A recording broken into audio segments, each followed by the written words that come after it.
Hi, it's Fias Taro. Hello, Capricorn placement. So, this is your love reading ngayong mid-month ng November.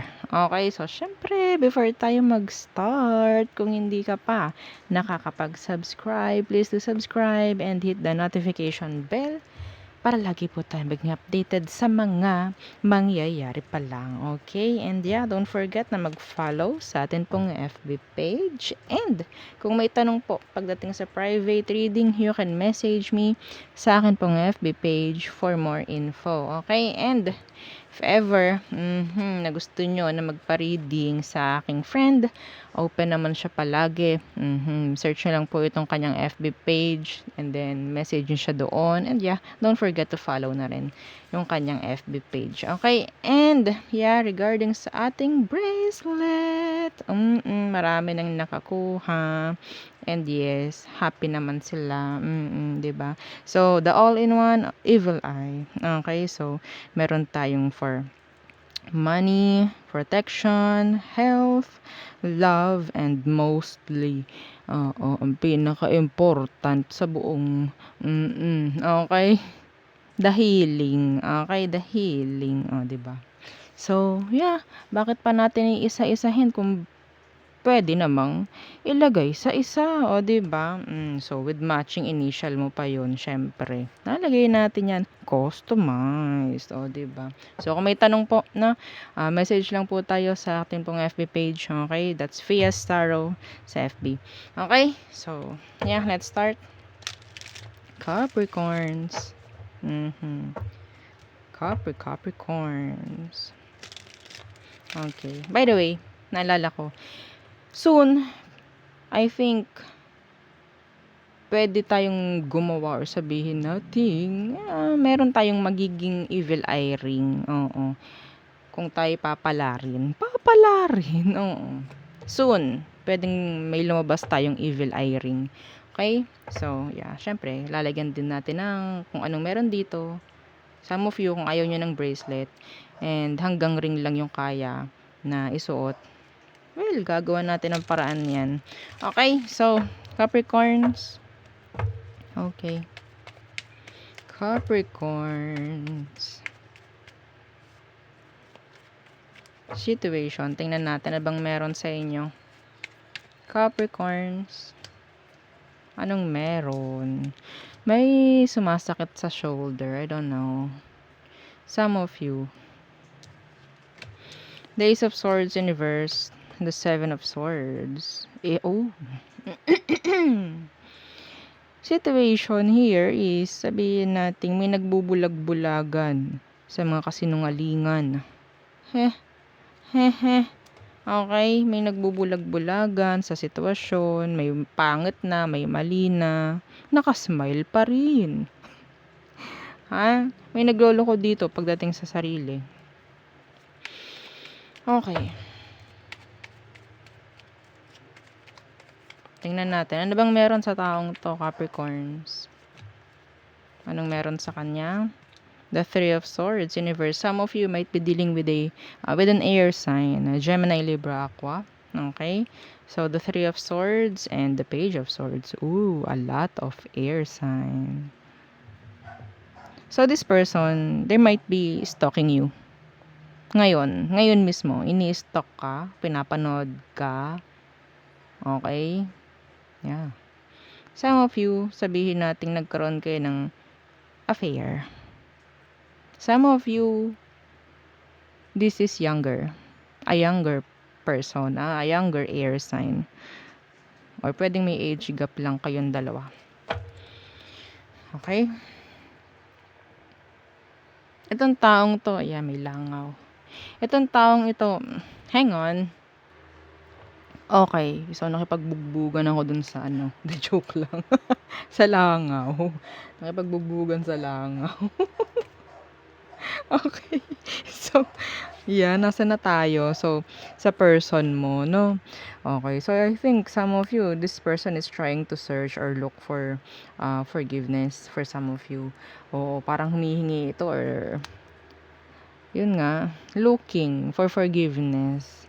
Some of you, nagsosorry to or gusto makipag-ayos, gustong kausapin ka. Okay? Well, tingnan natin. Okay.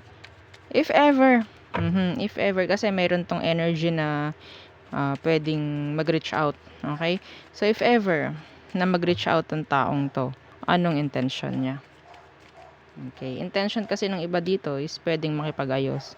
Pero yun nga lang, masyado ng malaki ang lamat, no? Ng sitwasyon. Tingnan natin. The devil, the devil in reverse, and the sun. So, gusto nga nila, sabihin natin, some of you, gusto ng mga to ng clarity or ng closure for some of you. Closure, okay? So, the devil in reverse, that's your energy. I don't know kung kakausapin mo pa to. Some of you, hindi na. Mas mataas yung percentage na hindi mo nakakausapin tong taong to. If ever na mag-reach out man. Yeah? Sino? Okay? Yeah. You're guarded. Some of you, you're guarded. Okay. Malinaw na sa'yo lahat ng Capricorn. Well, tingnan natin. Ano ang emosyon nila sa'yo ngayon? The Two of Chalices in reverse. The Page of Pentacles in reverse. Okay. So, I think, sabihin nating unti-unti na rin naman na parang nagiging weak. Okay? Yung nararamdaman nila, yung emosyon nila pagdating sa iyo. Okay? Lalo na kung hindi mo nga or hindi kayo nagkakaroon ng communication. Okay? Yeah, the distance. The distance. From the distance. No? Some of them, sabihin natin, walang nangyayaring pagbabago. So, hindi siya makahabol sa frequency mo. Kaya, hindi mo na to, kaya sabihin natin, iba sa inyo, kaya kinakaya mo na hindi na harapin tong taong to, kasi hindi na kayo magka-frequency. Sa totoo lang, malayo ng agwat. Okay? So, kung malayo ng agwat, ikaw nasa taas, ikaw siya nasa ganito lang, nasa kanya, kung hahabulin ka niya, yun nga lang, mahirap. Madaling bumaba, mahirap umakyat at habulin yung energyng mataas. Okay? So, ang mararamdaman nito, nasa baba, is, okay, go. Wag na lang. Okay? Ito yun. Okay, kung hindi mo kakausapin, wag na lang. So, hahanap sila. May chance. Okay? May chance na hahanap sila ng ka-frequency nila. Well, yeah. Diba? Okay lang. I know my worth. Like that. No? So, advice. Next action, okay. Next action. Ang next action ng taong to towards you, Capricorns? Shoo! Okay. Next action niya. Meron kaya? The Chariot in reverse. And the Fish. Yeah, gusto pa rin talaga nitong, para siyang para siyang hindi makamove on. Para siyang hindi kumpleto. Kasi gusto niya talaga na makausap ka. Some of you talagang bata or sabihin nating immature. Puro page. Halos 3. Okay? 4 out of 3. 3 out of 4. No? 3 nakuha niyong page. 4 yun. Isa lang ang wala dito. Ay. Ano ba ang wala dito? Page of Wands. Si Page of Wands. Okay, see, the Ace of Chalices, may emosyon pa, actually. May emosyon pa. But yeah, hindi naman totally, sabihin nating, kahit na meron tong emosyon, gagawin na niya na mag-reach out whatsoever. Kasi, yun pa rin kung didepende to sa sitwasyon, at nakikita kanyang hindi nag-reach out at hindi nagbibigay ng attention sa kanya, why pa? Bakit pa? 'Di ba? Some of them, their ego. Okay? Okay, so tingnan natin advice for Capricorns. The Six of Pentacles in reverse. The Six of Pentacles in reverse. Ano po yun? Ito yung time na alam mo kung kailan ka hindi magbibigay ng, sabihin nating, another chance. Okay? Hindi pagbibigay ng another chance. Why? The Nine of Swords. Para saan? Para makampante. No? Para magkaroon ng peace of mind. So, ang advice sa'yo is, wag mo nang balikan. Kung masaya ka na, kung nasan man ka ngayong sitwasyon, wag mo nang sirain pa. Kung ikaw, ready ka na kumonek again sa isang page, do it. Wala namang pipigil. Do it. Kung handa ka na umiyak, na masayang muli, do it. 'Di ba?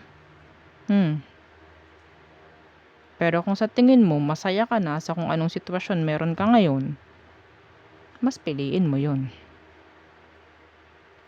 No? Sino bang hindi pipili, 'di ba, sa ganun? I don't know.